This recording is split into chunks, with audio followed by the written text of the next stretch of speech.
base during air attacks for the replenishment of their own fighters. And this was rather frequent since the Zero had about 7 seconds of cannon ammunition. Fighters were given priority because they did after all provide the most effective measure of defense. Hence, the only activity you would see during attacks was the recovery, replenishment, and relaunching of these small packets of fighters. 3 at a time, sometimes 6 at a time. In other words, and the point I'm trying to drive in here was that, as a general rule, you couldn't launch a strike while under attack. So let's just say hypothetically that at this moment Nagumo wanted to send a strike. It was prudent to just wait until the attack was over, maybe 15-20 minutes, and then launch his aircraft. So maybe these attacks aren't being accurate or deadly, but they are hindering flight operations. Keep this in mind as you will see the fateful consequences of it. Midway's final attack came at 0827. 11 old Marine Corps Vindicator dive bombers arrived from the southeast. These were obsolete bombers and they wisely decided not to go for the formidably defended carrier. Instead, they selected the battleship Haruna as their target. There were 11 fighters on combat air patrol to oppose them. The Americans persisted and made their dives on the Haruna, but once again, none of them scored a hit. 2 Vindicators were lost during the attack. And in the midst of all of this, a submarine had been spotted, and at 0825 it fired a torpedo at the battleship Kirishima. The battleship dodged it by turning to port, and the destroyer Arashi was detached and sent in pursuit to chase down the submarine. As you can see, this had all been a narrow escape for the Japanese. These series of close calls surely had everyone on the edge of their seats. Although the Japanese were impressed by the determination of the attacks, they were not impressed by the skills of these pilots. Despite 52 planes being dedicated to the attack, not a single hit was achieved on the Japanese. The biggest success these attacks had was that it had kept the Japanese off balance from 0700 to 0830, which, as we will see, was a critical time for Nagumo.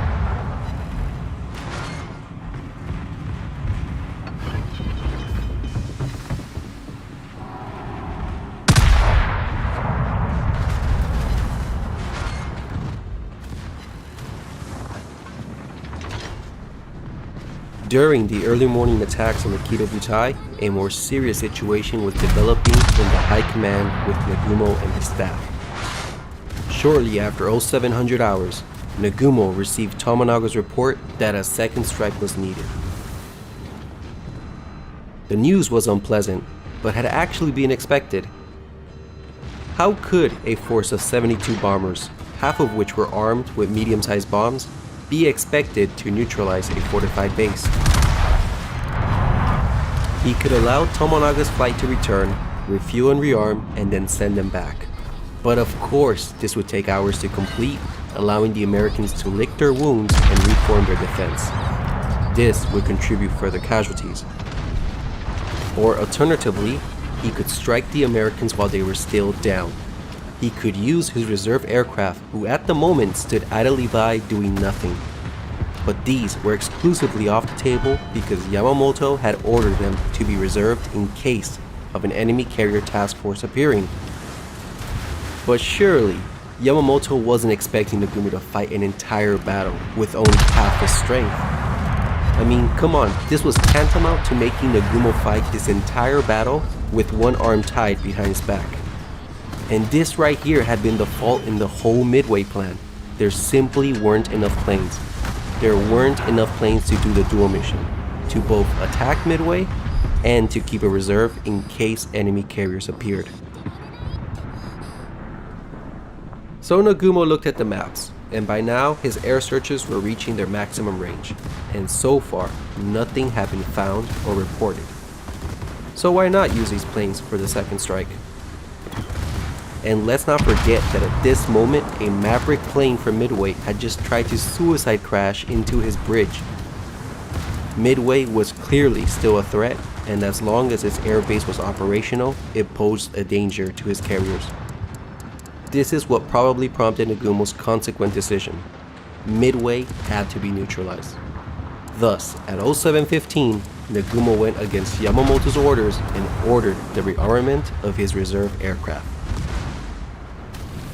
The rearmament process began in the hangars below. Torpedoes were removed and land bombs installed. The dive bombers weren't affected by this because they were armed once they had been spotted on the flight decks. So in reality, this chaotic, fast-paced rearming process was happening only in the hangars of the 1st Carrier Division. All in all, this process was going to take about an hour and a half to complete. Then, 30 minutes into the rearmament process, at 07:45, Nagumo received a report. That Tone plane, the one that had been delayed, ran across an American force. Sight what appears to be 10 enemy surface units. Nagumo was stunned. He quickly cancelled and reversed the rearmament order and took stock of the situation. It will basically boil down to two options for him. Send an immediate strike right now, or send a strike after Tomonaga's planes were recovered. This is what is most commonly known as Nagumo's dilemma. So I will ask the viewer to put themselves in Nagumo's shoes for a while to better understand his conundrum. And I'll let you know, it's not as simple as it looks. Many factors have to be considered. Keep in mind that you would have had only 15 minutes to decide on the correct course of action. So let's first dive into the aggressive option, which is attacking immediately. Okay, first off, the sighting didn't even make sense. Based on the location, Tone number 4 plane was never supposed to come across it. Either he wasn't where he was supposed to be, or the task force location was incorrect. This brings up the composition factor. It was unknown. What did 10 ships mean? It could be a carrier task force, or they could simply be auxiliary ships. Nagumo didn't know, and this was unsettling. What if he sends a strike and the sighting proved to be just destroyers or support ships? This had actually happened to Admiral Takagi a month earlier in the Battle of Coral Sea. Nagumo did not want a repeat of that mistake. But there were two additional alarming clues about the sighting. Why was there a force 240 miles northeast of Midway? There would be no reason for a force to be in this location unless it contained a carrier. And if it was a carrier, it would be in a prime position to unleash an attack on the Japanese's flank. And more importantly, why was it steering into the wind? As it was known, it was procedure for aircraft carriers to steam into the wind when launching their aircraft. Nagumo and his staff apparently saw the validity of these two clues, but in the end came to the conclusion that it was most likely just a surface force. Second, the rearmament process wasn't as devastating as many believe. The Val dive bombers weren't affected by this, only the Kates. 34 had been armed with torpedoes, but now only 19 were ready. 15 had been switched to land bombs. So instead of having a full strike complement of 78 planes, he now only had 64 planes properly armed. Although that's only a difference of 15. 64 planes were more than enough to sink any task force encountered. And here's the third factor, time. Nagumo was restricted on time because Tomonaga's force would soon be arriving at about 08:15 and they would be low on fuel. Meaning they had to be landed quickly unless they were forced to ditch at sea. This was the worst timing ever for Nagumo. Japanese flight decks were restricted in that they could only do one operation at a time. They could either launch, recover, or spot aircraft. Thus, Nagumo had to decide, either launch his counterstrike now or recover the Midway strike. The fuel situation was troubling. If he didn't want to lose any more planes through ditching, he needed to finish the recovery by 08:45 the latest. Why 08:45? Well, let's take a look and work backwards to calculate the time constraints. It's 07:45 now. Tomonaga's planes had enough fuel to fly overhead until about 09:15. It would take 20 to 30 minutes to land them. That makes 08:45 the threshold. You better finish your launching process by this time, or else start losing aircraft by ditching. This leaves Nagumo with an hour of leeway, and it took about 45 minutes to spot and launch an airstrike. So, if he wants to take this opportunity to launch an attack with what he's got, he can. But he would have to start the process by 0800 the latest. Thus, this is the 15-minute window Nagumo got to make a decision. Geez, talk about being under pressure, huh? Was an attack feasible? Yes, it was.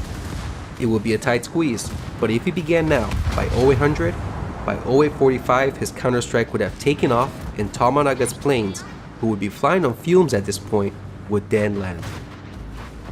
However, scratch that hypothetical, because at 0753, the Kido Butai came under attack by those dive bombers. Theoretically, he could still launch a strike while under attack, although this was rarely done in combat and it was extremely risky. But one thing was for sure, that 45-minute launching process would have definitely stretched out closer to the length of an hour. As a result, the possibility of Tomonaga's air group having to commit a mass ditch would become likely. Disposing of perhaps dozens of aircraft at the start of a battle was unthinkable. So Nagumo had to decide, does he attack this unknown target based in this sketchy, unconfirmed location with some of his planes carrying the wrong ordnance and risk losing additional planes by unnecessary ditching? Or he could simply wait until Tomonaga's strike had landed, and then after recovery, launch a full balanced strike at whatever this target is with the proper ordnance. This was clearly the ultra-safe choice that offered no unnecessary risk. But what made Nagumo think he still had time? Well, if we take the reported position at face value, the location meant that even if this force contained a carrier, it wouldn't have been within strike range of an escorted strike. The Americans would have to close the distance and then launch a strike, which meant it wouldn't reach Nagumo's carriers until about 10:15, some 2 hours from now. Thus, Nagumo would have the time to launch his own counterstrike before he himself was reached. So I asked the viewer to press pause and consider the options. Honestly, with all this information at hand, what would you have done?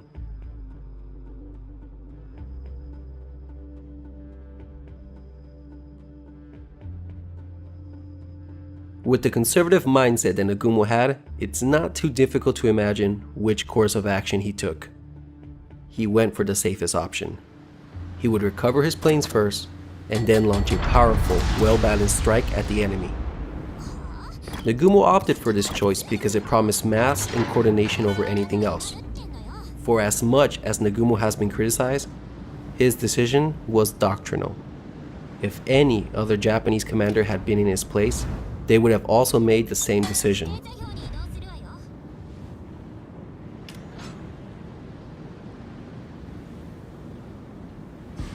So let's continue the saga. Down below, the crews in the hangars worked feverishly to change the Kates with land bombs back again to torpedoes. In the midst of all the chaos, the bombs were not stored away safely. Instead, they were laid haphazardly around the hangar. Above in the bridge, Nagumo waited impatiently for further information. And it wasn't until 0820 that identification of the surface units finally came through. The enemy is accompanied by what appears to be a carrier. This was dreadful news. Well, you may ask, why not attack now that you have definite confirmation of a carrier? Well, it would still take 45 minutes to get the aircraft out of the hangar, spotted, and launched. Meanwhile, Tomonaga's air group would all run out of fuel and crash into the sea. And just there, you lost 97 planes. Also, the strike would have to go unescorted since all the fighters have been brought up to assist in the air defense of the mobile force during the recent attacks. So the option of launching an unescorted strike, which was bound to receive heavy losses and lose 97 planes through mass ditching, wasn't seriously going to be considered by Nagumo. Basically, it was too late for Nagumo to attack now. He had made his bed and now he had to lay in it. He would have to wait. Thankfully for him, the last morning attacks died down by 0837. The Kido Butai finally got a break from all the morning attacks and could now begin recovering the aircraft. From 0837 to 0910, Tomonaga's strike force was safely landed. While one can sympathize with the predicament Nagumo was in, there was a decision that was questionable. The Kido Butai changed course to the northeast after recovering the airstrike. Why? This was not necessary. Japanese planes outranged the Americans. There was no reason to close the gap. It would just make it quicker for your opponent to reach you. A wiser decision would have been to head northwest, still allowing you to strike back, but keeping you at the extreme striking range of the Americans. With the last of his aircraft recovered, Nagumo was now free to begin spotting his planes on the decks. It was looking good for Nagumo. All he needed now was a 45-minute uninterrupted window, and a powerful counterstrike would be dealt to the Americans. However, events would soon foil his high hopes.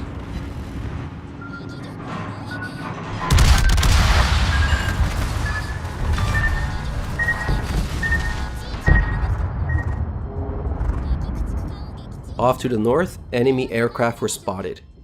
Damn, instead of preparing to launch his strike, Nagumo would now be forced into evasive maneuvers and focus on protecting his carriers from the forthcoming assault.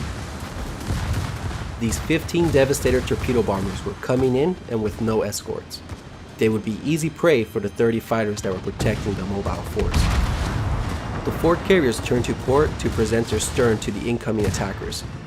What followed next was a stern pursuit, which put the Devastators at a disadvantage because of their slow speed. They could barely break 100 knots while carrying their ordnance. The fighters swarmed over them with impunity and they were cut to pieces. 2/3 were intercepted before they were even close to making their run-ins. Only 3 got close enough to threaten the Soru, but ultimately only one, just one of the 15 was able to launch its torpedo. However, not only did his torpedo miss, but the pilot was shot down himself. The attack had lasted about 15 minutes. Although the Japanese probably didn't know it at the moment, they had just destroyed an entire squadron, and there were no hits to stand for it. There would only be one survivor of the 30 aircrew who participated in this heroic attack.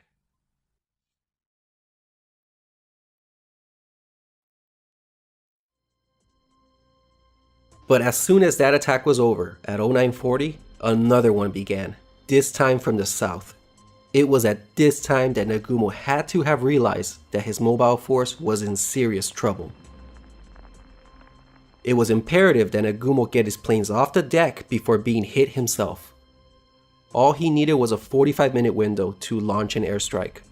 But during attacks, he couldn't launch a strike because his flight decks were solely occupied with the replenishment of the combat air patrol fighters. To add to the mess, he was in a dangerous state because at the moment he was at his most vulnerable. His planes were fully fueled, armed, and parked densely within the hangars of his carriers. And more disturbingly, it was clear that these were carrier-based bombers. Obviously, the reported location of the carriers had been wrong this whole time. They had actually been 55 miles closer when they were spotted at 0728. Thus, his mobile force had been within American strike range this entire time. This is a clear example of the fog of war. Just like at Coral Sea, the Japanese commander had made a decision based on the information at hand. Although unbeknownst to him, the information had been incorrect. Sometimes you can just plain out have bad luck. One thing was for sure, Japanese scout planes needed to practice their ship identification and spotting skills. Oh well, maybe Nagumo can dodge this attack as well. The 14 torpedo bombers came in unescorted. The 2 divisions had selected the Kaga as their target, and they were trying to do an anvil attack on the slow carrier. But it would be difficult to do with their slow lumbering planes. Initially, they came in unopposed, but then Zeros swarmed over them and the rightmost division took the brunt of the attack. 2 torpedoes were launched, but the Kaga dodged them. With additional Zeros added to the fray, only 3 torpedoes from the other division were released, but just as before, the Kaga skillfully avoided them as well. Once again, an attack had been pressed on gallantly by the Americans, but it had been ineffective. 9 of the 14 bombers were shot down, and of these 5 survivors, 1 had to ditch on the return trip. Only 1 Zero was lost. And when that attack finished, guess what? Another one began. You have got to be kidding. For the last 50 minutes, these piecemeal attacks, although as ineffective as they were delaying the launch of the desperately needed Japanese counterstrike. And more frightening, judging this to be the 3rd torpedo squadron, there definitely had to be more than 1 carrier. Actually, there wasn't just 1, there were 3. Boy, was Nagumo in trouble. Also, the Japanese must have asked themselves at this point, where were the dive bombers? If the Devastators had made it this far, an imminent dive bombing attack was sure to come.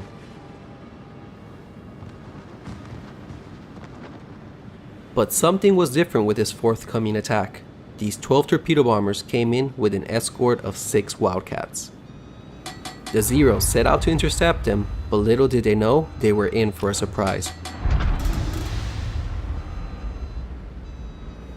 For the first time in the war, the famous Thatch Weave was used, named so by its creator Jimmy Thatch, who was leading the division.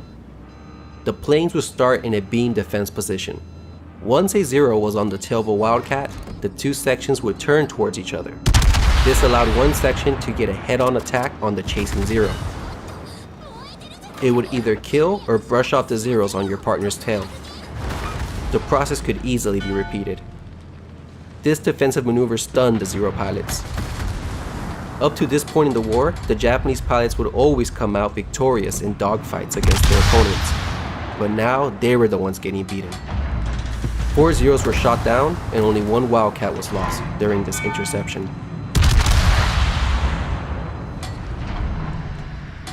Thatch and his fighter squadron alone attracted the attention of over 20 Zeros.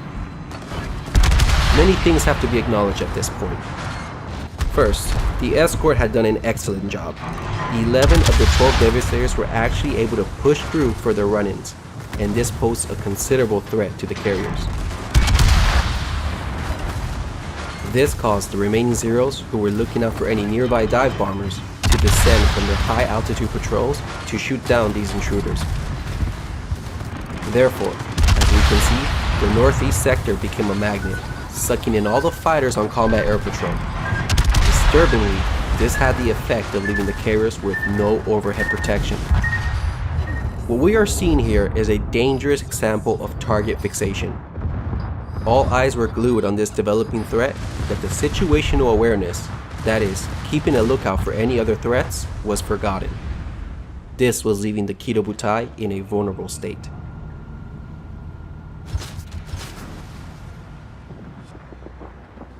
The American bombers carried on, but with fresh Zeros diving from above, the Devastators stood little chance to prevail.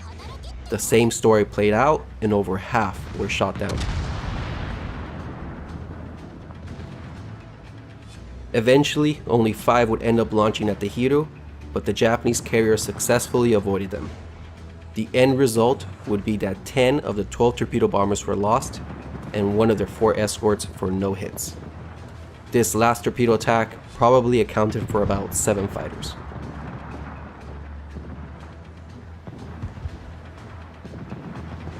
The time was 10:20.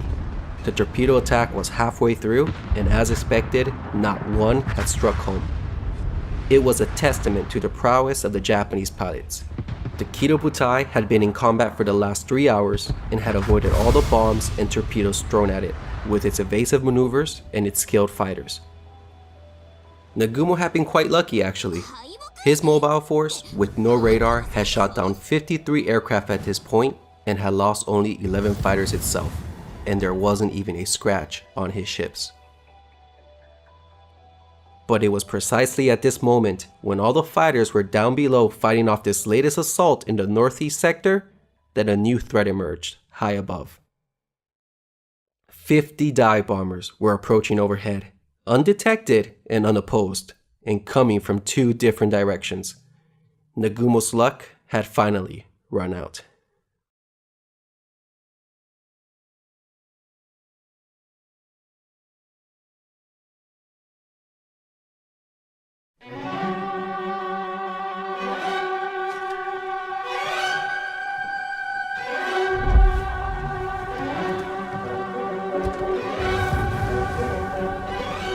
The Kidobutai had never been faced with defeat before. In the previous 6 months, they had ruled the seas. They had sunk 5 capital ships, a light carrier, 2 cruisers, and half a dozen destroyers. But now, their unbroken string of victories would come to an end. These dive bombers weren't rookies like the Midway base bombers. These were the A-team of the Pacific Fleet, and with no opposition, the result would be deadly. From the south came 2 squadrons, and they all teamed up on 1 carrier, the enormous Kaga. 30 dive bombers began their steep dives from 19,000 feet. The Kaga was practically taken by surprise, and she received 4 hits. One of which landed on the bridge, killing the captain and his staff. The planes, being fully fueled and armed inside the hangar, ignited, causing a chain of secondary explosions. She quickly became an inferno. The Soru was attacked by 13 dive bombers. 3 bombs were placed evenly along the center of her flight deck. All her hangars were hit, and just like the Kaga, the bombs set off a chain of explosions inside the ship. Fires immediately engulfed the carrier. It looked as if the Akagi might get off scot-free. However, when the Kaga was being pummeled, 3 dive bombers peeled off at the last moment and went for her. With pure skill, a bomb was dropped in its upper hangar. It didn't seem serious at first. A carrier this big could have certainly survived this single hit. But just like her sister ships, the planes and bombs inside her hangars began to detonate. Thereafter, fire spread uncontrollably, and the Akagi, the flagship of the Kidobutai, was doomed.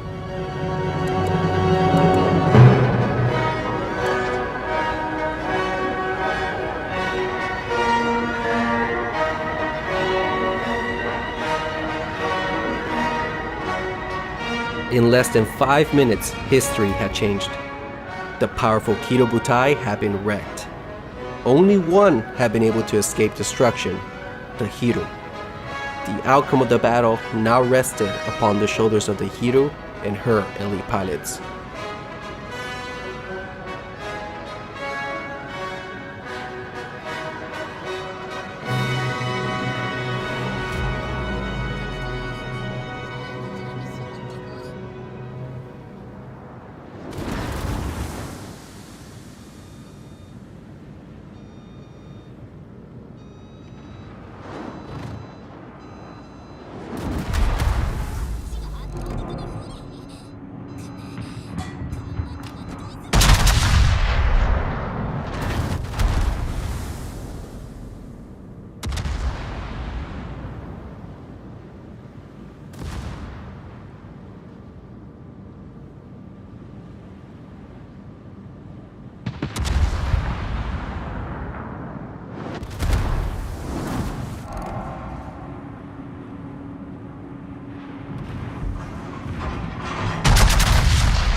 違うわね。まあ勝てるかはあんた次第じゃない？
ら勝ったの？まあんたにしては上出来じゃない？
At a little past 3 in the morning on November 29th, 1944, the American submarine USS Archerfish fired 6 torpedoes and sank the 71,000-ton Japanese supercarrier Shinano.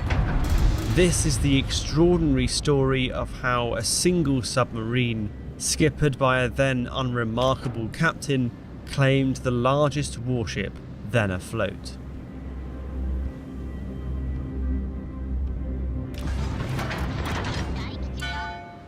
The events that led to the attack and sinking of Shinano began years earlier. She was originally planned as the third ship in Japan's Yamato class of enormous battleships. But after the disastrous Battle of Midway in 1942, it was decided by the Japanese Navy to convert Shinano into an aircraft carrier while she was still under construction, to be completed in early 1945. The work to complete Shinano as what would be the largest carrier ever to put to sea were extensive. Once finished, her colossal hangar would host up to 170 planes, allowing the ship to act as a central hub for the maintenance and support of an entire fleet's aircraft. It was a hugely ambitious and powerful design, and one that the Japanese Navy got more and more desperate for as the war situation declined through 1944.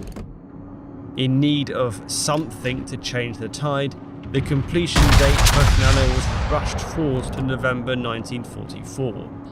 This greatly shortened deadline required a furious effort from the workers at Yokosuka Naval Shipyard, and it was made even more frantic when the first US B-29 bombers began to overfly the Japanese mainland on reconnaissance missions. The commerce war against Japan was entering its final, ruthlessly destructive phase, and the Japanese Navy soon became concerned that Shinano would be spotted from the air and targeted with bombing raids. They were therefore keen to move the carrier to an anchorage that was less exposed to American attacks. The carrier was rushed out for builders' trials on November 11th and then hastily commissioned into the Imperial Navy a week later. The ship was ordered to leave Yokosuka on November 28th to head for a safer anchorage at Kure in the Inland Sea. But the carrier's inaugural skipper, Captain Toshio Abe, was deeply concerned at the state of the ship. He requested a delay to its departure, as Shinano only had 8 of her 12 boilers operational and had not yet been able to carry out a whole host of tests to check that each compartment really was airtight. The request was bluntly refused, with the risk from air attacks if the carrier remained at Yokosuka any longer deemed to be too high. And so the aircraft carrier Shinano left port for her maiden voyage on the afternoon of November 28, 1944. She was escorted by the Kagero-class destroyers Isakaze, Hamakaze and Yukikaze. There were more than 2,500 people on board, including 300 civilian workers who were still completing parts of the ship. It was a risky voyage. No air cover was available for Shinano, so Captain Abe had been forced to try and make the passage to Kure at night, raising the prospect of an attack by American submarines. With a third of her boilers out of action, Shinano could only steam at a reduced speed of 20 knots, and so she was more vulnerable than usual to submarine attack. By nightfall, the Japanese flotilla was clear of Tokyo Bay and had turned to the southwest, beginning a zigzag pattern that would take them toward the Inland Sea. At about the same time, the American submarine Archerfish was surfacing after another day spent beneath the waves. Its captain was Commander Joseph Enright, who was on his first war patrol with the Archerfish. Described by the historian Clay Blair as a cautious and uncertain skipper, more than a year earlier Enright had asked to be relieved from command of the USS Dace after losing confidence in his own abilities. Now though, he was back at sea with a fresh submarine and a renewed determination. At 8:50 p.m, Archerfish's radar picked up a massive contact 22 kilometers to the north. Before too long, it was visible on the horizon as an aircraft carrier, though unlike any other seen before. This was a huge potential prize, and Enright was determined not to let it slip through his fingers, so he authorized the regular use of his boat's radar to be sure of his target's location at all times as he tried to maneuver into an attack position. Aboard Shinano, the regular emissions from Archerfish's radar could be heard loud and clear, but Captain Abe was not unduly concerned. A lone submarine was not in his mind a threat. Only a wolf pack of multiple submarines attacking simultaneously could pose a serious danger to such a huge ship. So at 10:45 p.m, when the destroyer Isakaze broke away to close down on the submarine that was shadowing the group, Captain Abe quickly ordered it back into position. He did not want his escort being drawn away by a submarine acting as bait and leaving the carrier exposed to attack by other lurking American boats. Determined to wrong-foot the wolf pack he was expecting, at 11 p.m. Abe ordered a turn to the south at 20 knots, away from the enemy submarine. Enright pushed Archerfish's engine to its absolute maximum, but the submarine could only get to 19 knots, and by 11:30, visual contact was lost with the Japanese carrier.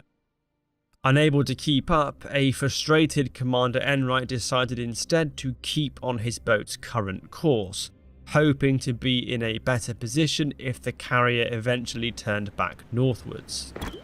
At 11:40, Shinano obliged, changing course to steam due west after an engine fault developed on board, which cut her top speed to 18 knots, slower now than what Archerfish was achieving.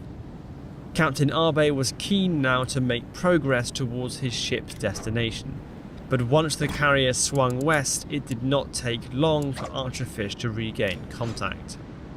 By this stage, the boat was south of Shinano and could now turn swiftly to stalk the carrier from this direction. As Archerfish was now travelling faster than the Japanese ship, it slowly pulled ahead, positioning itself in an ideal attack position if Shinano came back to her original course of 210 degrees. Commander Enright and his crew had no idea what the Japanese ship's eventual destination was, so all they could do was wait and hope, unable to get any closer on the surface without being spotted again. The hours ticked by, and Shinano remained on her westerly course.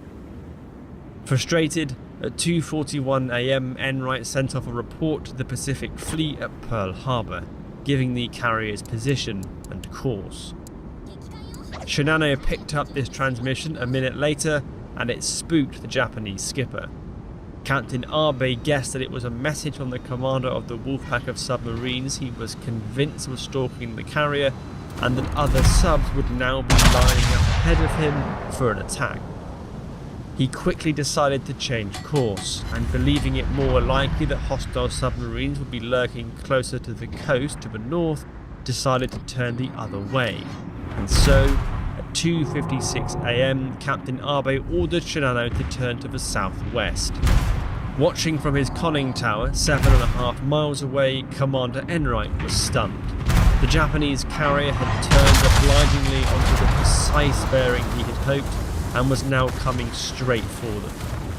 Unable to believe his luck, the American skipper took his boat across the carrier's new track and swung it around, lining up for an attack on Shinano's starboard side as the 70,000-ton vessel passed by. At 3:06, the submarine dived, something that the carrier was immediately aware of as the radar transmissions they had been hearing for the last 4 hours suddenly ceased. This was a sign an attack was imminent.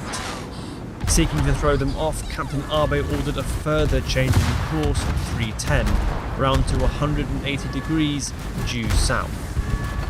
By 3:13, Shinano was just 3 kilometers from the submerged Archerfish, which was picking its way past the escort screen.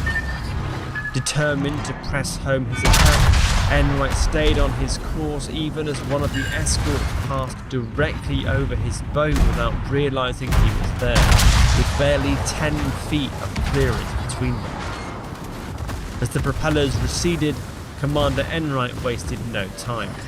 He took one more look through the periscope and fired 6 torpedoes at the Japanese carrier in front of him, before descending rapidly to 400 feet and getting as far away as possible. It was 3:15 AM. The Mark 14 torpedoes raced over the now very short distance to the Japanese aircraft carrier. At 3:17, as Shinano was completing her turn to the south, the torpedoes reached their target's starboard side. There were 4 large explosions as 2/3 of the American torpedoes found their targets. The enormous carrier shuddered, and it did not take long for Captain Abe on the bridge to realise they had been torpedoed. It was a serious development, but 4 torpedo hits should not in theory lead to the loss of Abe's ship. Shinano was a colossal vessel, with sophisticated armour and anti-torpedo bulges below the waterline. It had taken 19 torpedoes and 17 bombs to sink Shinano's sister ship Musashi the previous month at Leyte Gulf. Captain Mikami, the ship's second in command, soon took control of the damage response from the No. 1 Damage Control Centre located in the carrier's island. Initial reports were not good. Mikami discovered there had been 4 torpedo hits, 3 of which were inside the crucial citadel of the ship, where the most important machinery and magazines were positioned and protected by better armour. At each impact site, the torpedoes though had punched right through Shinano's torpedo protection where it was thinner, just a few feet below the surface. The result was catastrophic damage. At the stern, storage units and an empty aviation fuel tank had been blown open, rapidly filling with water. Inside the citadel, turbine room 3 had also flooded immediately, along with boiler room 3, an adjoining oil tank and the air compressor room, with significant loss of life. As water rushed into the ship, it began to steadily list to starboard, first to 5 and then swiftly to 10 degrees. Captain Mikami rang Lieutenant Inada in the hydraulic pump room, who informed him that 3,000 tons of water was being pumped into the port bilges to try and counteract the growing list, but that it didn't seem to be working. It was now past 4 AM and the list was up to 13 degrees. In the bowels of the ship, Lieutenant Commander Miura, the engineering watch officer, was grappling with a situation that was rapidly getting out of control. The initial torpedo hits were bad enough, but Shinano was still steaming at her maximum speed of 18 knots as Captain Abe tried to avoid any further hits from other lurking submarines. This put a huge amount of stress on the already weakened hull, and bulkheads the length of the ship were buckling under the pressure. Next to the already flooded areas, water was pouring through ill-fitting doors and rivets, compromising boiler rooms 1 and 7 fatally. By 5 AM, extensive flooding was now starting to slow the carrier's speed as the list steadily increased, to 15, then 18, and by 6 AM, 20 degrees. The ship had now heeled so far over that the water intakes on the port side were above the waterline, meaning the crew could no longer counterflood on that side. Shortly afterwards, the ship's remaining boilers began to shut down as the fresh water supply failed. Shinano's speed dropped to less than 10 knots. The starboard hydraulic pump room began to fill with water, and Lieutenant Inada found he and his crew trapped, with little prospect of rescue. Meanwhile, on the bridge, Captain Abe now appreciated the serious danger his ship was in. He ordered a course change to 300. Simply head for the closest bit of land he could and try and beach the carrier in shallow water. By now, the sun was up, and Shinano had travelled about 36 miles since the torpedo impact, but at a steadily slowing speed. The situation below decks was becoming incredibly dangerous. Engine room 1 had also now flooded, along with boiler room 1. In a desperate attempt to right the ship, at 8 AM Captain Abe ordered the deliberate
Doors opening.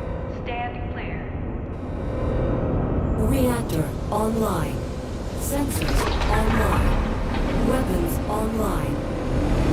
All systems nominal. Bowen, along with a number of Merc forces, have been using a series of satellites to broadcast false leads on the whereabouts of his father's Meg. We'll have to take these satellite stations out in order to stop the spread of misinformation that could sow chaos for the remaining locations. We have an inline from Kate who wishes to oversee the progress of our mission. Setting her up on comms now. Greetings, mercenary. I hope you don't mind me observing the mission. I didn't realize the lengths my brother would go in keeping this message. When I learned of this massive deception network, well, I just want to help in any way I can. I appreciate that, Kate. What I don't appreciate is chasing down false leads to collect what's mine. You can thank my brother, the black sheep of the family, for that. He'd rather the Archer fall into the hands of a stranger than honor his father's dying wish. Frankly, you can do whatever you want with the mech. I just want my brother to end his obsession and come home.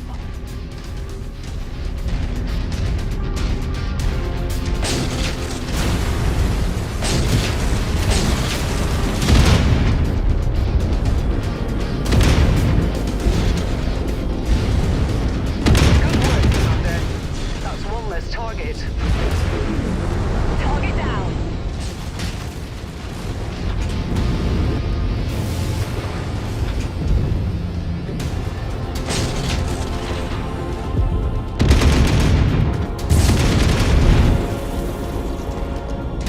Tango eliminated.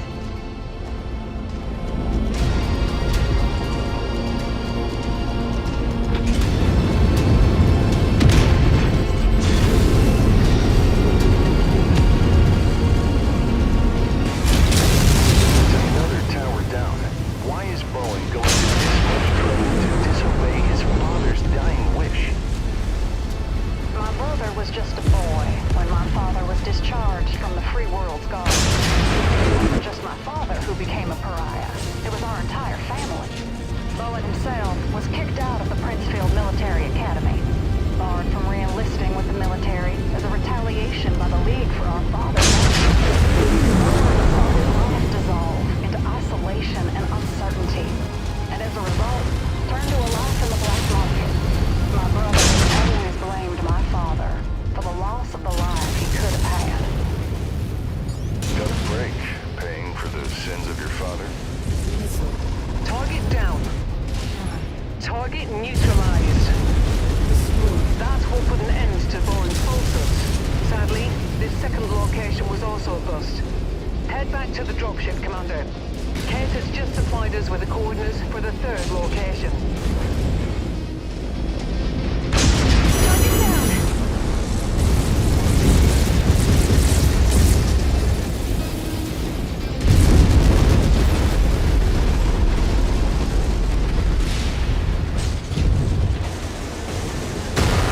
Add one more to my kill count.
Incoming hostile.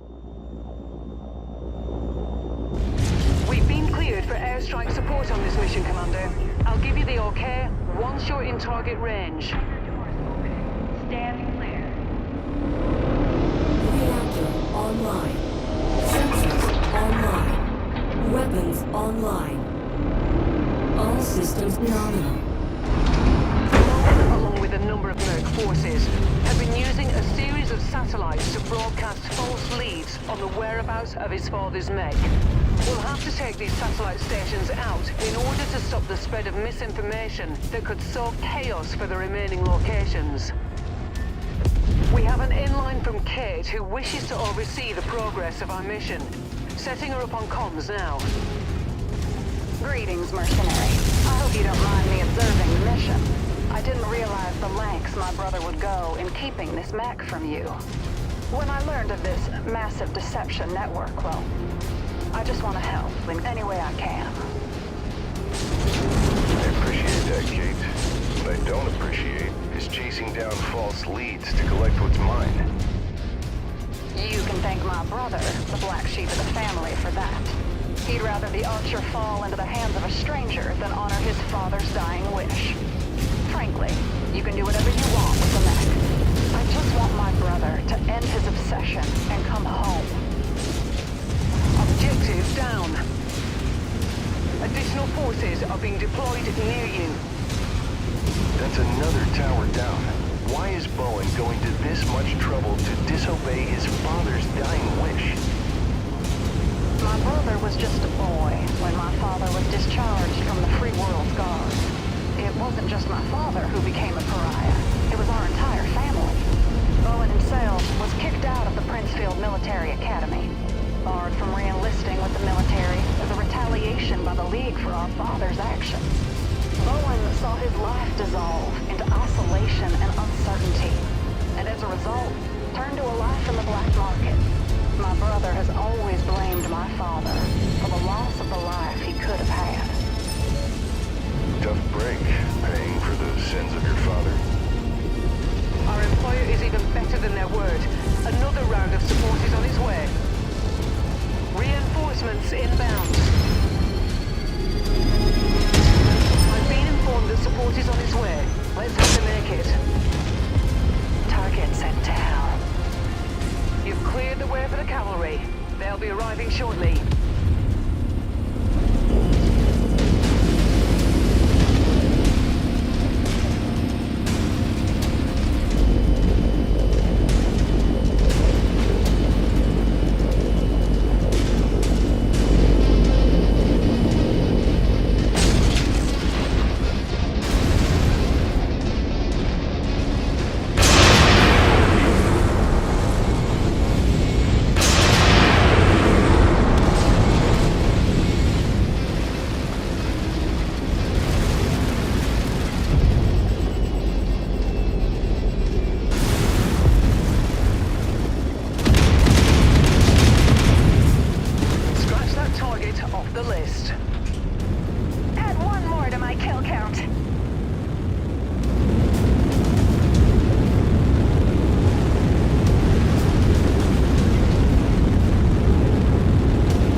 headed your way. Additional friendlies are entering the combat zone. There's our promised support. Friendly dropship landing now.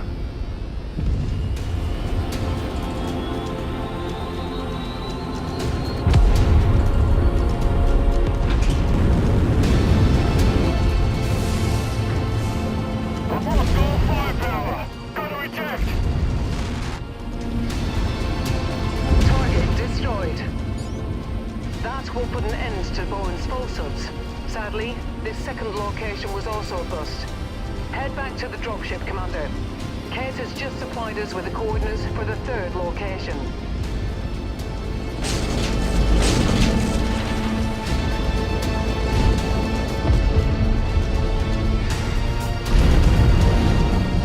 I sense the fear of our prey nearby.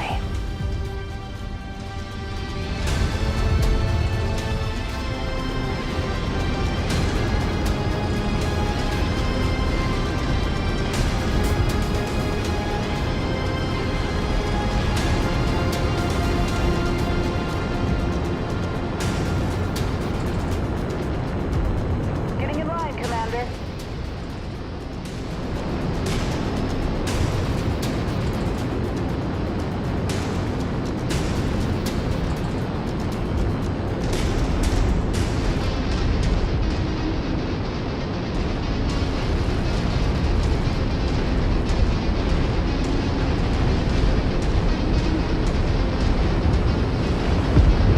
Welcome back, Commander.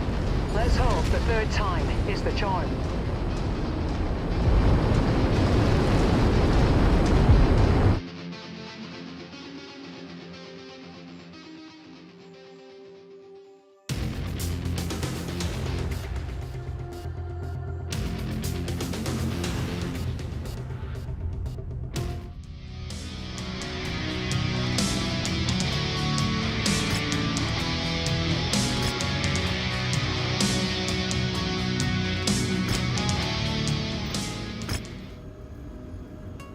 Glad to be aboard, sir. Billeted and ready.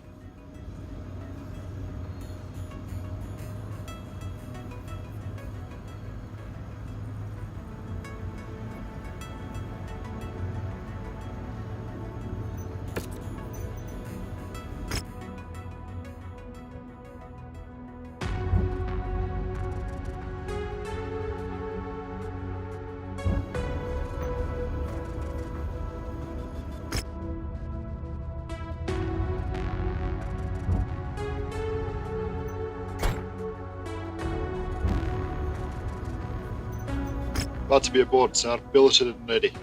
Glad to join the company, Commander. Let's kick some ass! Glad to be aboard, sir. Billeted and ready. Glad to join the company, Commander. Let's kick some ass!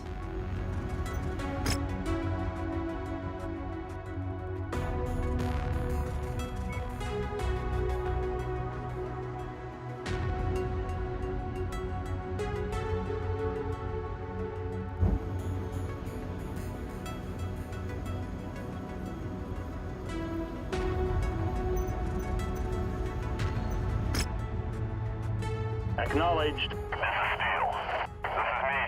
I've seen it all. Now, I want to get paid for it.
working on a decommissioned base that the Archer may be stationed at. Commander, I believe my father would have hidden the mech somewhere within the walls of the base when he retired. I doubt my brother will be far behind, though. You'll need to secure that facility, and fast. You've reached the target, Commander. We need to keep as much of this facility preserved as possible, Commander, if we are to have any hope of our salvage teams finding Kincaid's mech after all this is over. This is the place, Commander. Fan out and secure the facility so the support forces can move in. I'll assume command of the base. Hostile forces just crossed the perimeter, Commander. They're heading your way. This is Major Keller with the Waco Rangers. You're trespassing on private property of Bowie Kincaid. Depart this facility immediately, or you will be fired upon. The Waco Rangers? How can Bowen afford to bring that lot into this? I doubt he would be able to afford to contract out the entirety of the Rangers. Most likely, Bowen contracted out the Rangers Reserve Battalion on a short-term basis until he finds his father's Archer. Couldn't he just buy a new mech of his own with all this cash? Or why lease out a merc outfit just to hunt down a single mech?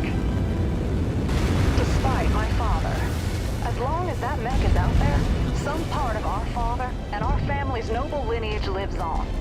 But he has no intention of using the mech himself or honoring our family. He just wants it for himself, so he can destroy the last vestige of our heritage. That's why we must stop him. There's our promised support. Friendly dropship landing now. Reinforcements inbound. More reinforcements headed your way. Reconnaissance flights show increased enemy presence in the vicinity. Be on the lookout for further hostiles. More reinforcements headed your way.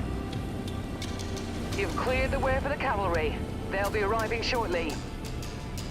I've been informed that support is on its way. Let's hope they make it. Our employer is even better than their word. Another round of support is on its way. That should do it, Commander. We can expect our reinforcements to arrive shortly. Recon reports additional forces entering the engagement area, Commander. Be on the lookout for them. That should do it, Commander.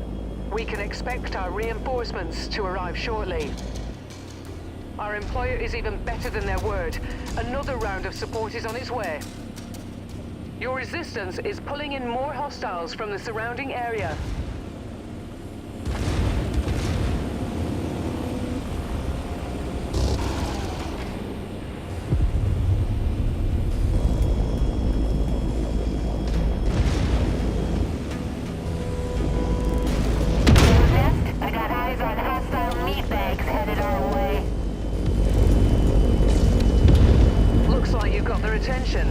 I'm showing multiple hostiles incoming on your position.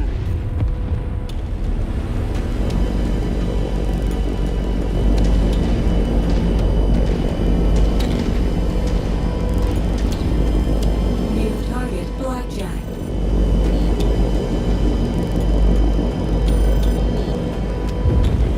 Target destroyed.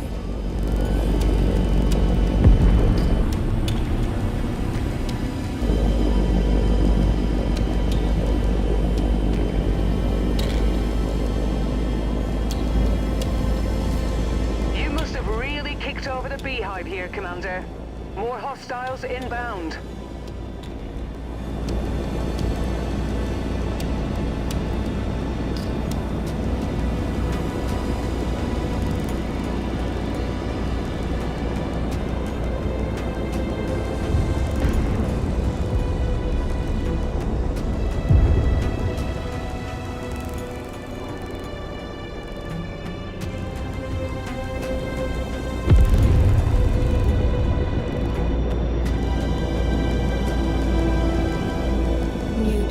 Charger. Target destroyed. Target acquired.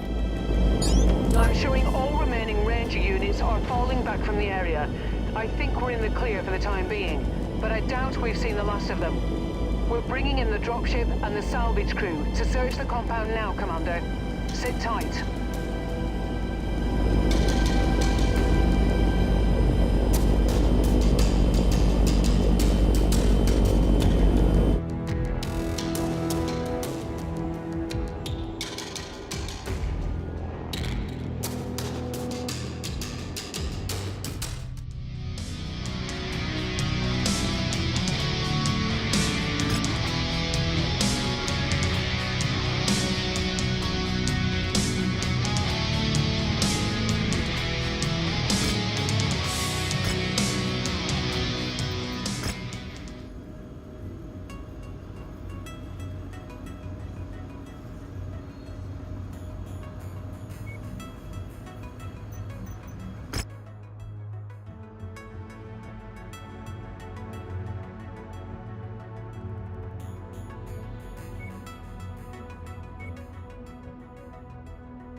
They're not the harmony of fire, ice, or lightning, lest these titans wreak destruction upon the world in which they clash. Though the water's great guardian shall rise to quell the fighting, alone its song will fail. Thus the earth shall turn to ash. O chosen one, into thine hands bring together all three. Their treasure combined will tame the beast of the sea.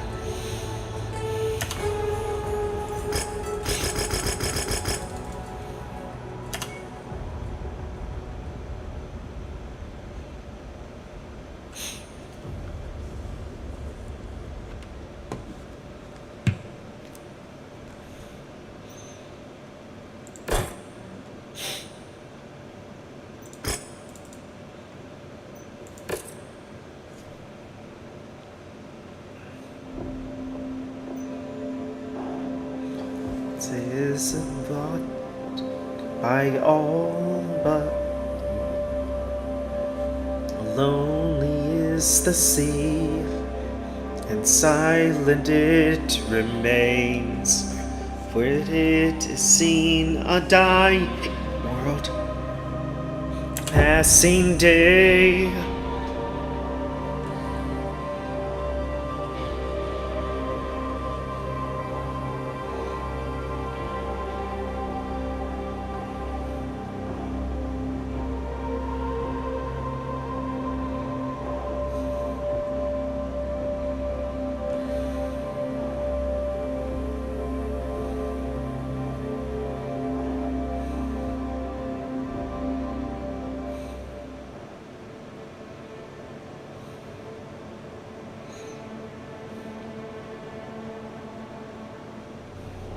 We burnt hard to get here, Commander, and now we're faced with a dilemma. To the northwest is our objective. Somewhere in that city is Kincaid's mech. We will have to secure and search the area if we are to claim it. But the Wakehall Rangers have already dug into a position in a forward operating base to the south of our objective, and could move to intercept if they see us moving on the city. A preemptive strike against their base may significantly thin their numbers, but it might also allow Bowen to lay claim to his father's mech before we reach him. I'll leave it up to you to determine the best course of action. Airstrike support is available on this mission. I'll let you know when they reach the target area.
arriving shortly.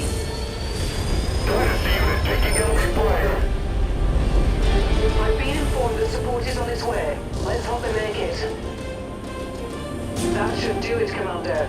We can expect our reinforcements to arrive shortly. Our employer is even better than their word. Another round of support is on its way.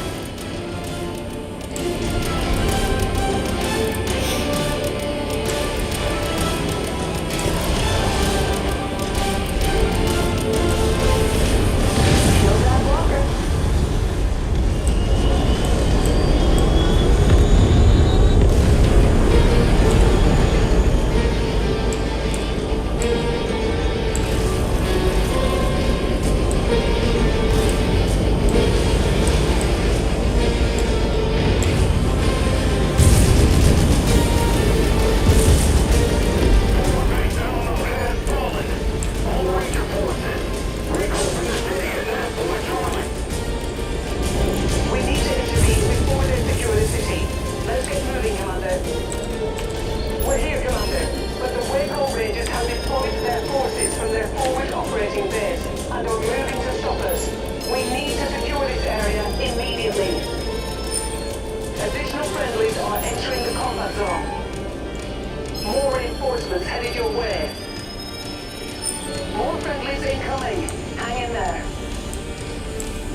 Commander,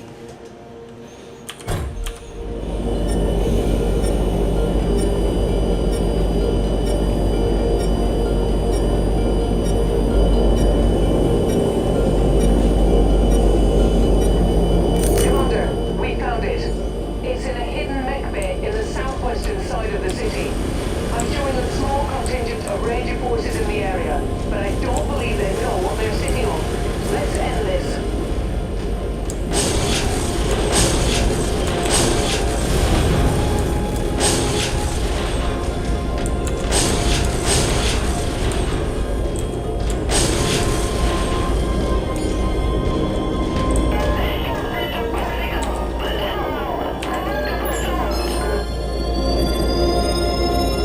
More reinforcements headed your way. I'm taking on heavy fire. Just lost a component. I've been informed that support is on its way. Let's hope they make it. That should do it, Commander. We can expect our reinforcements to arrive shortly. Additional friendlies are entering the combat zone.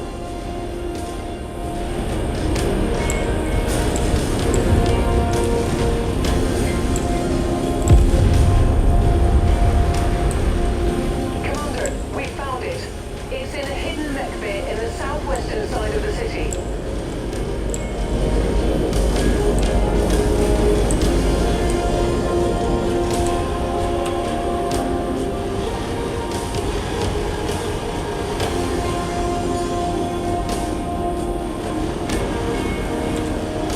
There she is. Arrogant Court. My father will be proud to see it in your hands, Commander. Thank you for taking me this far. Don't celebrate yet. We have incoming dropships. You do me a solid, find the old man's mech, mercenary. Now stay down and let me take my birthright. Bowen, please. Stop this madness now. He's dead. Let our father rest in peace. No, our families didn't used to mean something until he drank his blood. He doesn't deserve our admiration. He never earned it. Kate, I'm sorry, but if your brother won't stand down, we'll have to go through him. Commander, let's end this. No, you destroyed everything. Damn you, Martin! It's finished. Bowen has been taken out, and the Waycall Rangers are withdrawing from the field. Kate, I am sorry, but your brother's mech appears to be non-responsive. I'm sorry to see it end this way. But I hope that now, both my father and my brother can finally rest in peace. But why did he give us the mech? Makes no sense. I'm just a mercenary.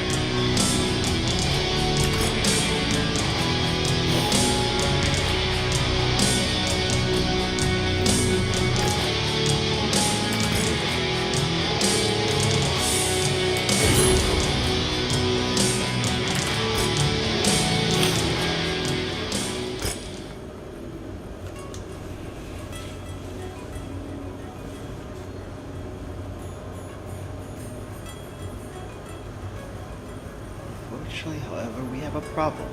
It has to be dealt with quickly and quietly. We made a difficult decision to contact the mercenary with the outstanding reputation to deal with delicate matters.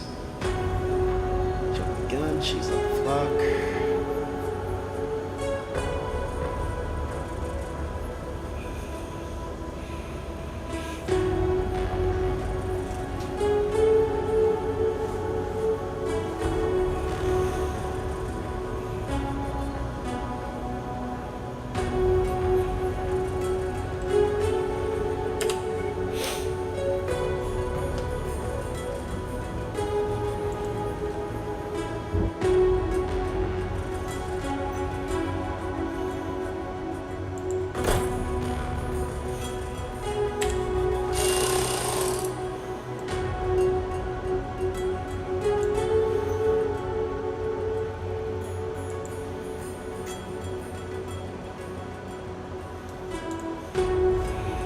I want to build on it.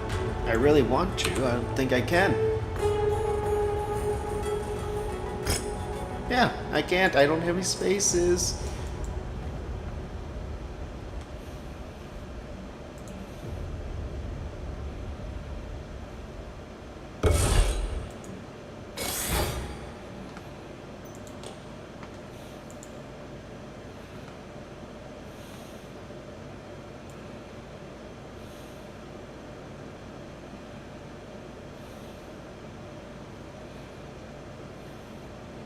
I wish I could install weapons in this mode. I can't.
So great about the archer anyway.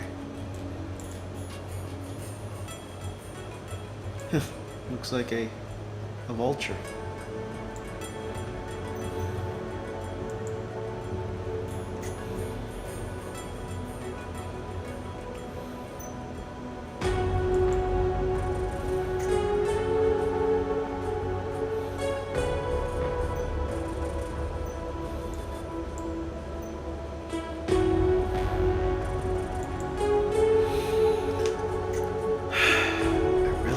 Build a king crab.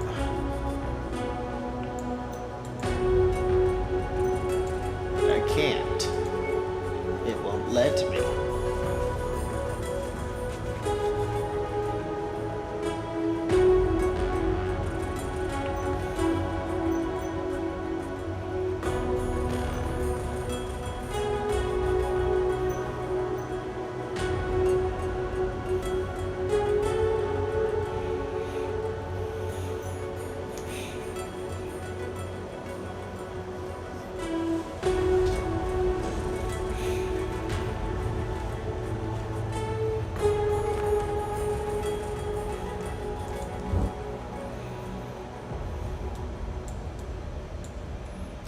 Holy, jumping, where am I?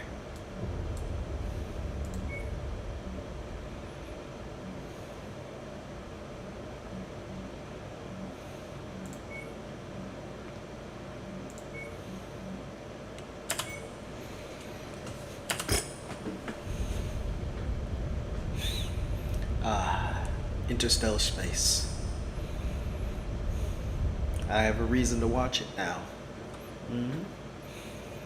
Because of the dropship mod.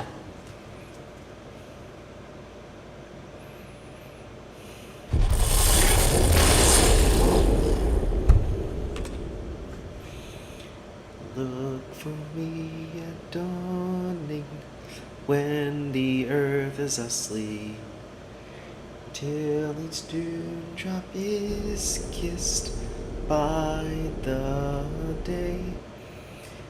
There will neath the rolling and alder a vigil I'll keep, every moment that you are away.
Your thoughts fly.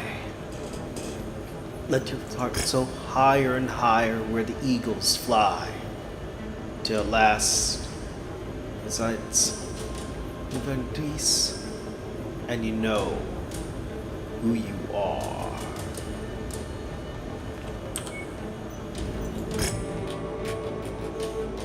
You've taken our land, we've died at your hand. You've taken our homes away. But while we still live, our spirit won't give the strength for the fight to stay. For here we belong, our spirit is strong, it soars like the song in the sky. Defeat will deny. Our spirit won't die. It flies where the eagles fly. You've taken our land. We've died at your hand. You've taken our homes away. But while we still live, our spirit won't give the strength for the fight to stay. Where we belong, our spirit is strong. It soars like the song in the sky. Defeat will deny. Our spirit won't die.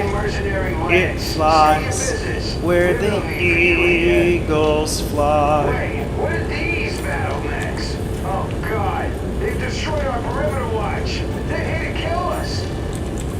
I can rain down darkness no matter where you put me.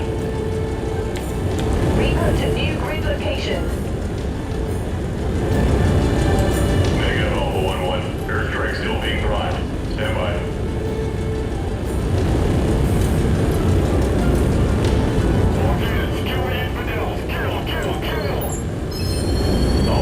This is Sierra 2-1. Be advised, we are in the air and awaiting your orders. Sierra 2-1, out. That should do it, Commander. We can expect our reinforcements to arrive shortly. More friendlies incoming. Hang in there. There's our full support. Friendly dropship landing now. Reinforcements inbound. More allied forces are landing now. Additional friendlies are entering the combat zone. More allied forces are landing now. Additional friendlies are entering the combat zone.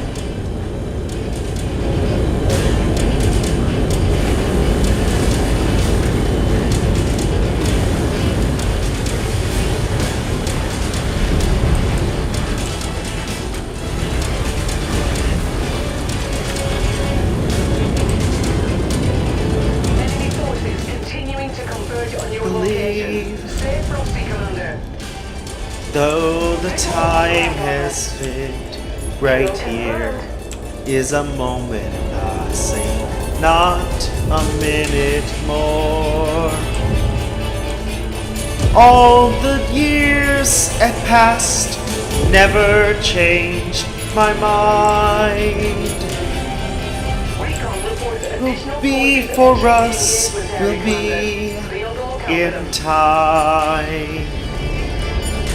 All the dreams we had one day will come true.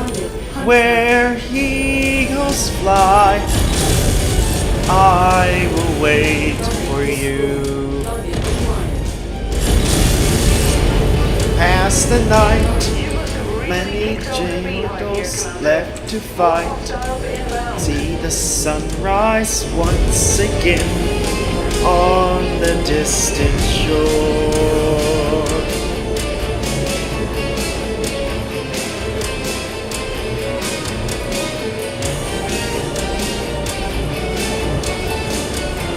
To my arms, hold me like before.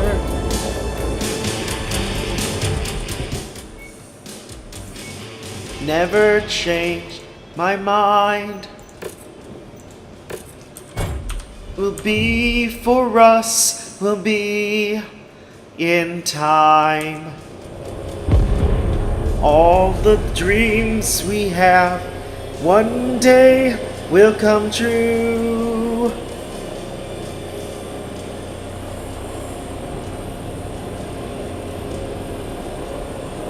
Looks like you got their attention. I'm showing multiple hostiles incoming on your position.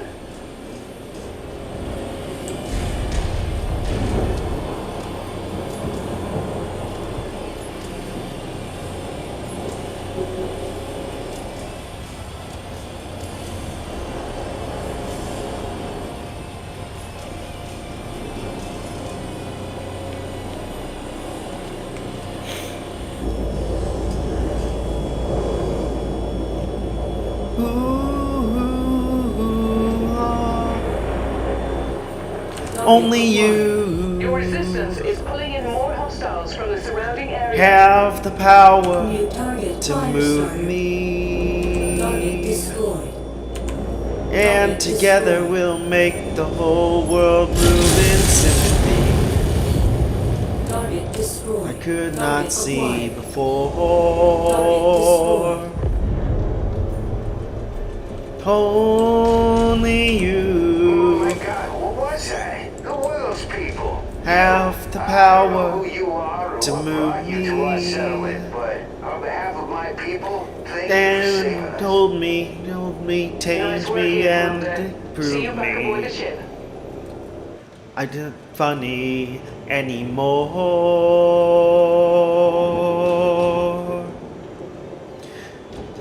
Was I wondering why a day veered into the distance?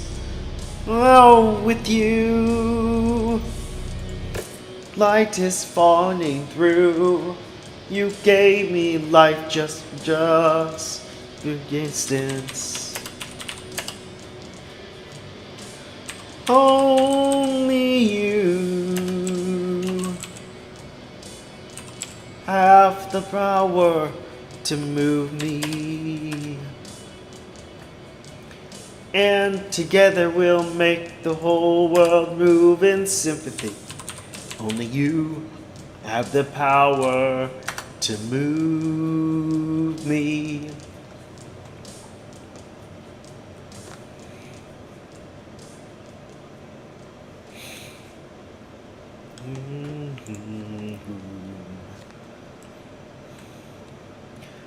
Ooh, only you have the power to move me. And together we'll make the whole world move in sympathy. It's not see before. Only you have the power to move me. Take me, hold me, mold me, change me, and improve me. Only you. It's not funny anymore. There was I, wondering why every day steers into the distance.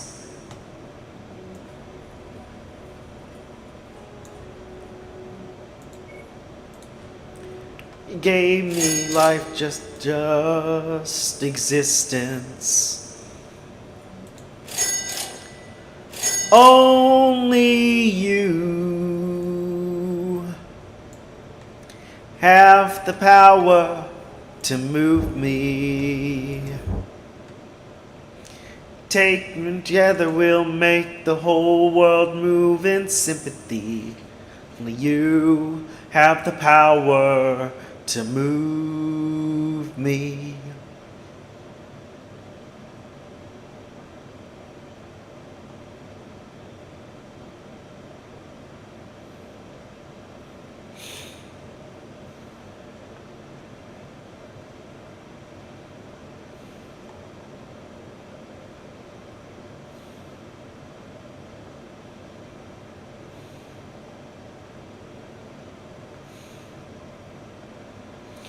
There was I, wondering why every day disappeared into the distance. Now with you, our light is shining through.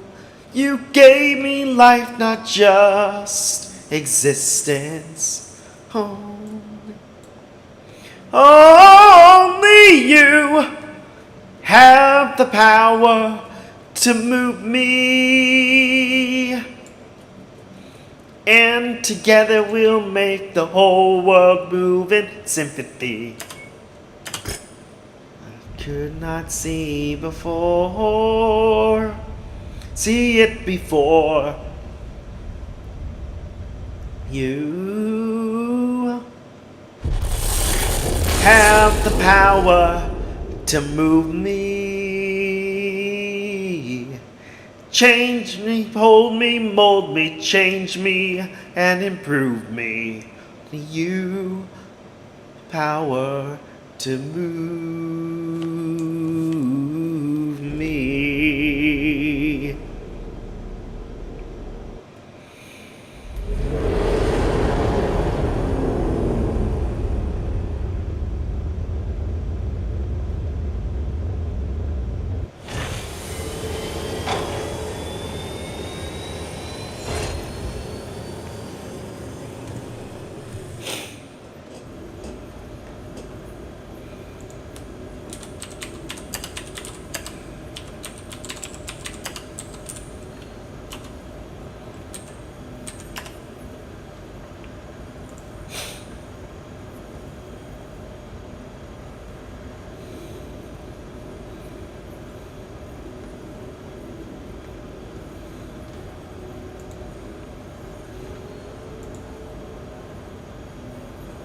You did that, 'cause my soul, your flame is burning. Only you have the power to move me. And together we'll make the whole world move in sympathy. But I could not see before. And only you have the power to move me. Angry, hold me, mold me, change me, and improve me. But not money anymore.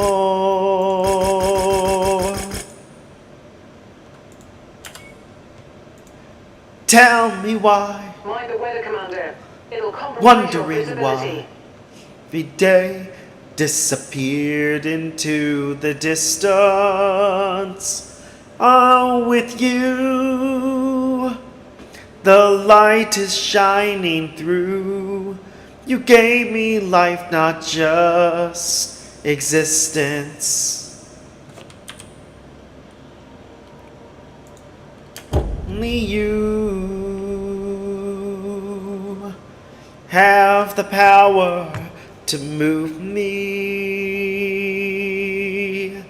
Take me together, we'll make the whole world move in sympathy.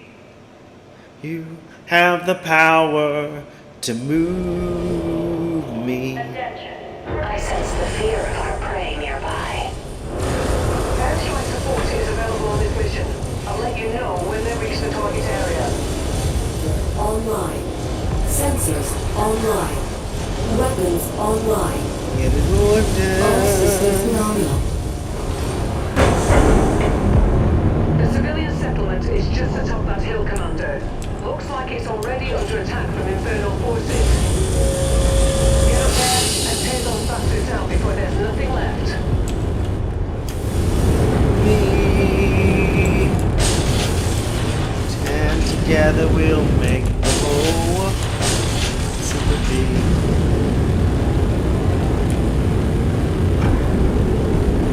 Copy. Relocating. Tango, smoked! I can rain down darkness no matter where you put me. Oliver, this is Sierra 2-1. Be advised, strike payload is ready and awaiting your Tango confirmation. Sierra 2-1 out. Foreign allied forces are landing now. Together Target down. move me. There's our promised support. Friendly And dropship together landing now. we'll make the whole I've been world informed the move support in is on its way. sympathy. Let's hope they make it. Our employer is even better than their word. A Another round of support is on its way.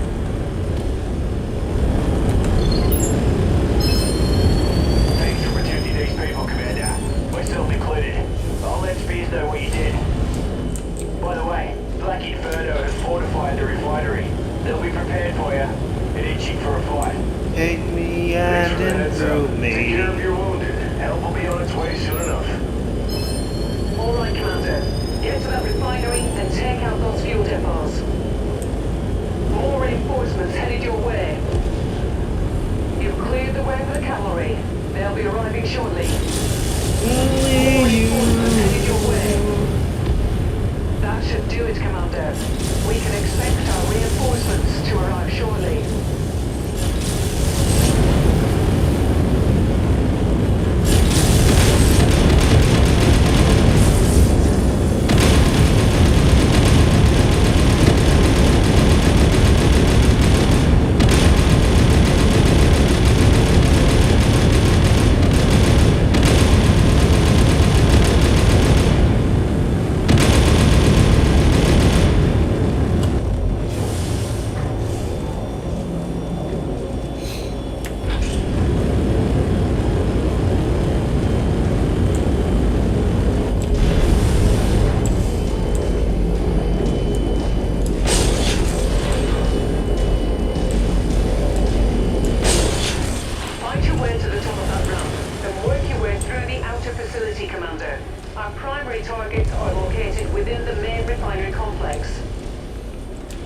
Roger that.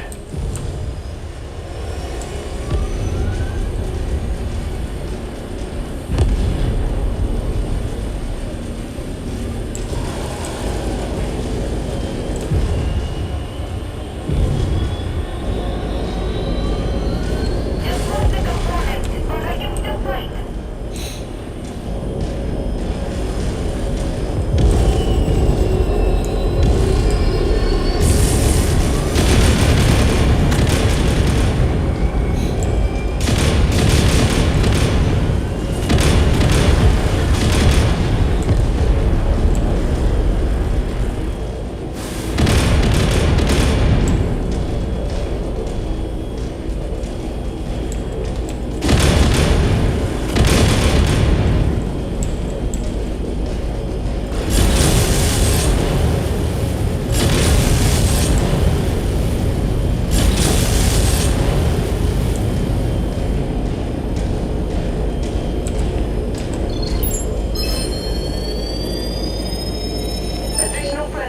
Entering the combat zone. Reinforcements inbound. More friendlies incoming. Hang in there. More friendlies incoming. Hang in there.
I'm here, someone to find you, guard you and to guide you.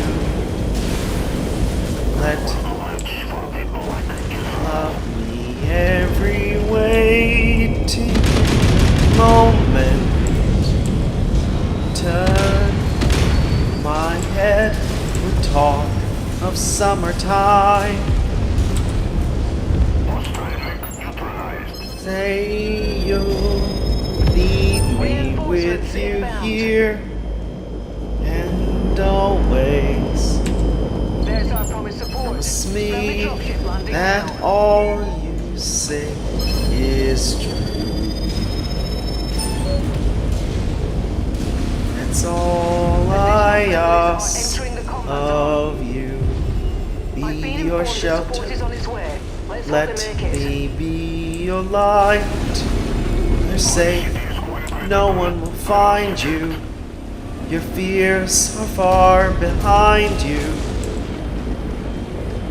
Want is freedom, a world with no more light. And you, always beside me, hold me and to guide me. Say you'll share with me one love, one lifetime. Let me lead you from your solitude. Say you'll need me with you here, beside you. On where you go, let me go too. That's all I ask of you. Well, someone's gonna be very disappointed. Fantastic. That's all of them, Commander. Wait a second. A second dropship is inbound, Commander. Stay sharp. Copy that. You have no idea who you're dealing with, do you? Dr. Omar, they will. Yes, it doesn't matter now. Such your transgression here today is going to cost you your life. I am going to make sure of that. Go ahead, take your best shot. Let's see what you got.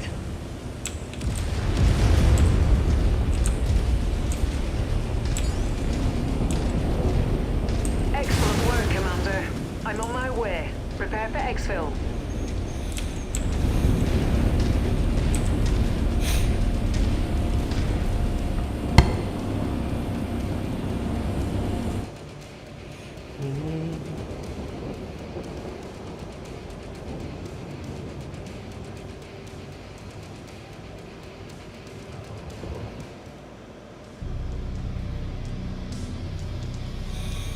Anywhere you go, let me go too. Love me, that's all I ask of you.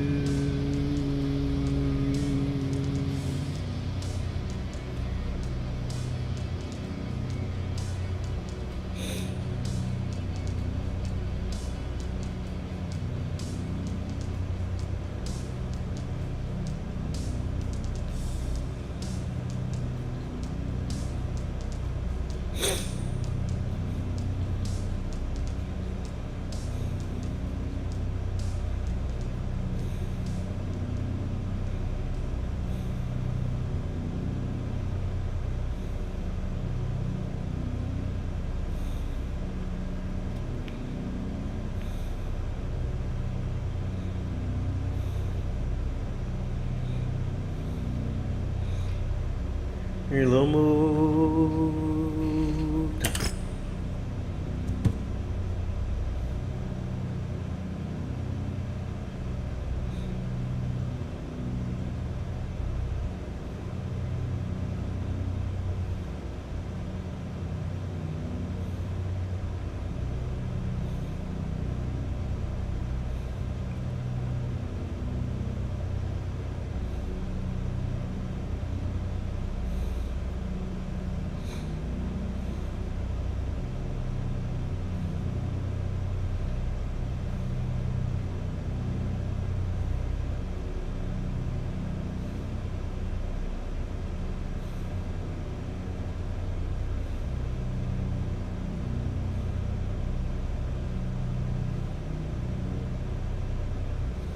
It's the question of honor.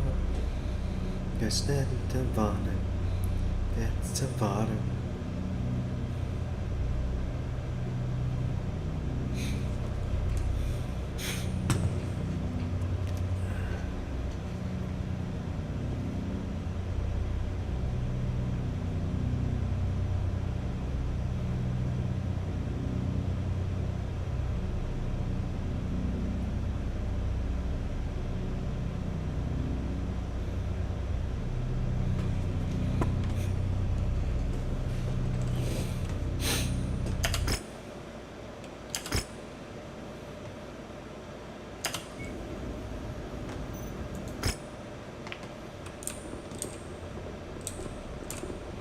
High Commander, I've just received a distress call from a civilian settlement that's under attack by suspected Inferno forces. They've offered an open contract to anyone willing to intervene on their behalf. It certainly fits Inferno's MO. We know they've been driving people from their land. What we didn't know was why. Now we do. After speaking with Spears and combining our research, we made a significant discovery. Inferno activity and refugee displacement patterns correspond almost exactly with the recent discovery of several long-lost Starleague Defence Force bases and supply depots. We believe that Black Inferno have been driving off the civilian populations nearby, then laying claim to these sites, excavating them, and pillaging whatever tech they find. Lost tech? Excellent question. These particular sites have been lost to humanity for centuries. The sites are usually in remote locations, well hidden and, more often than not, completely overgrown or buried. Sometimes both. I wish we knew who was protecting Inferno. Maybe then we'd have more answers. It wouldn't hurt, I'll give you that. Right now, I suggest we take these assholes down a peg by accepting the contract and kicking their ass. Hell yeah. I thought you'd feel that way. I'll prepare the mission briefing, while you work on getting us to the Coal Harbor system. Roger that.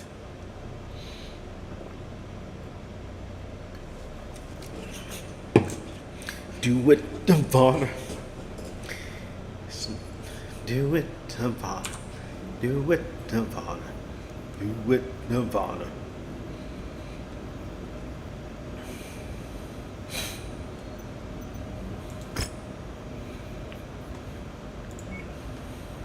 Ba-dum. Ba-dum. Ba-dum.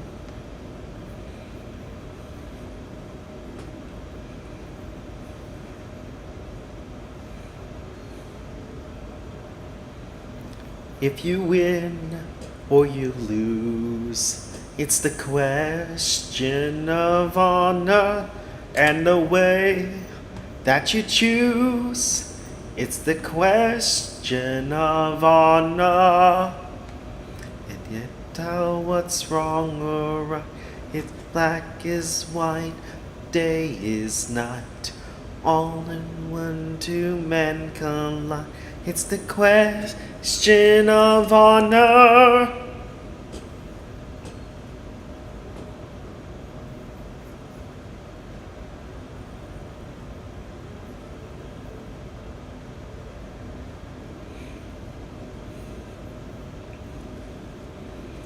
If you win or you lose, it's the question of honor and the way that you choose.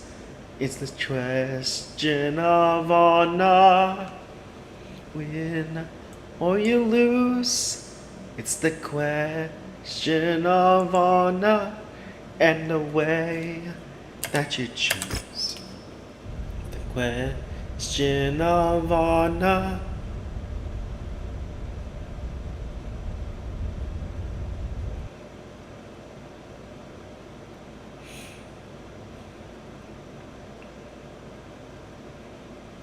Choose, you know.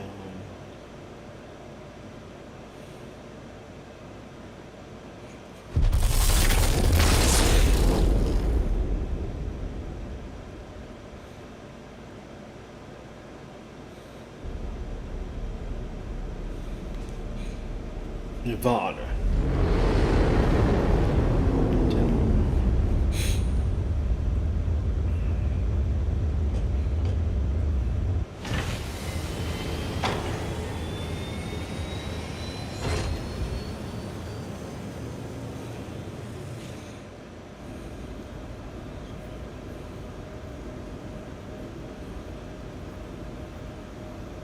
You win or you lose, it's the question of honor and the way that you choose.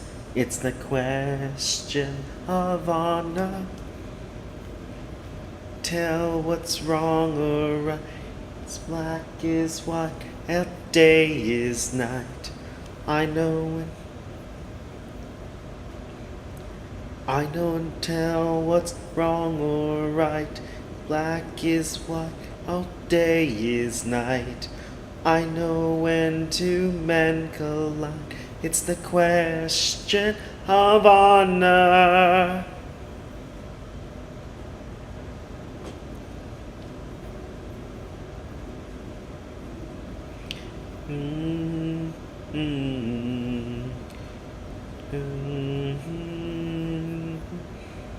If you win or you lose, it's the question of honor and the way that you choose. It's the question of honor. Win or you lose. It's the question of honor and the way that you choose. It's the question of honor.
Be easy, you'll think it's strange.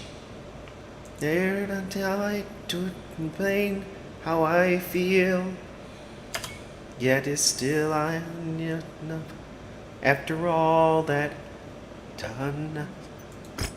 You won't believe me. All the you'll see is a girl once new.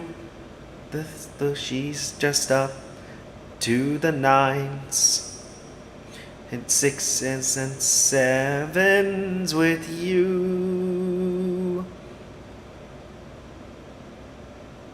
I had to let it happen. I had to change.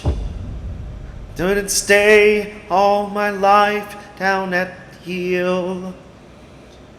Looking out of the window, staying out of the sun. So I chose freedom, running around, trying everything new, but nothing impressed me at all. I never expected it to. Don't cry for me, Argentina. Do this, I never left you. They want you to raise the location to the ground to ensure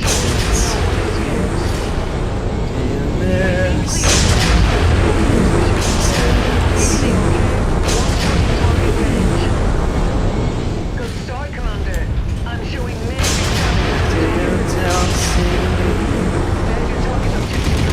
days never invited them in. Themes to the world, they were all I desire. They are illusions, solutions, they are next to me.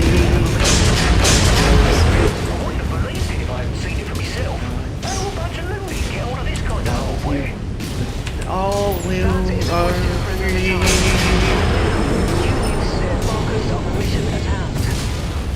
cry for This area me, is on its last legs, Commander. Just one final push, and then Argentina. it'll all go home. Reinforcements inbound. That does it, Commander. The base has gone dark. Now, Fahad raised a good point earlier. I don't see how these zealots were able to obtain tech this advanced. There's clearly more to this than we initially thought. I don't like it. The facility's gone cold. All power signatures gone. No one's going to be able to utilize this complex for quite a Don't bit. cry for me, Argentina. That should do it, Commander. Is We can expect never reinforcements to left arrive you. shortly. Reinforcements inbound. That should do Distance. it, Commander. We can expect Promise. reinforcements to arrive shortly. More reinforcements headed your way. Our employer is even better than their word. Never too Another round of much. support is on its way.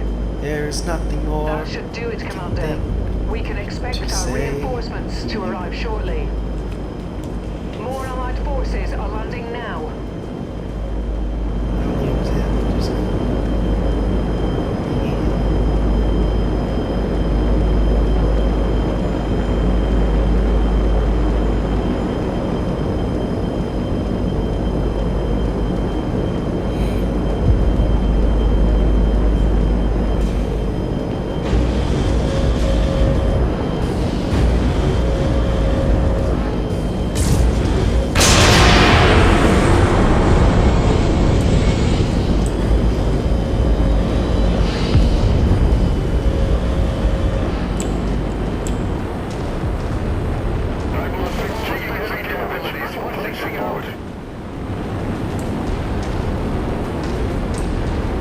Sound down on the Great Lake called it Chile. The lake it is said never gives up its dead. The skies of November turns gloomy. Out of an ore, 2,000 tons more than the Admiral Fitzgerald weighed empty. That good ship and true was born to be true when the gales of November gave early. It was the pride of the American side coming back from some mill in Wisconsin. Creators go as is bigger than most, with a crow and a good captain well seasoned. Leave no terms with a couple of firms. Left fully loaded for Cleveland. Later that night, when the ship bells rung, the north wind they've been feeling.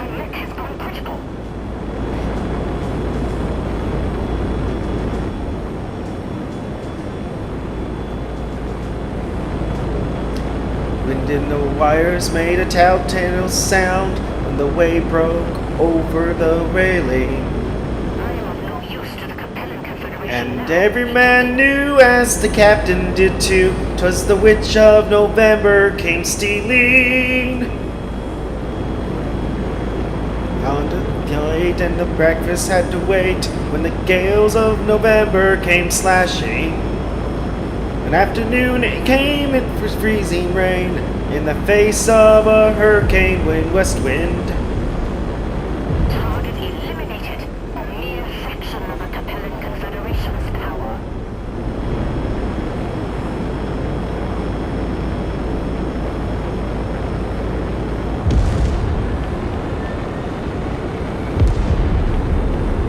The shade down its still.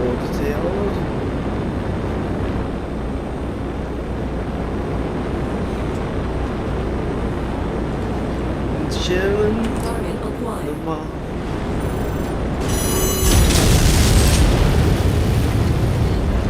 Target destroyed. Name over the hills and Norway. O'er the hills and o'er the main, New Flanders, Portugal, and Spain. Charles commands and we obey. Over the hills and far away. coals, that's the sun. Engine hold, it's done.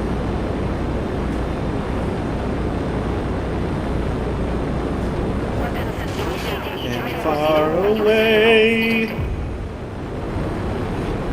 o'er the hills and o'er the main, Flanders, Portugal, and Spain, yours commands and we obey. Over the hills and far away,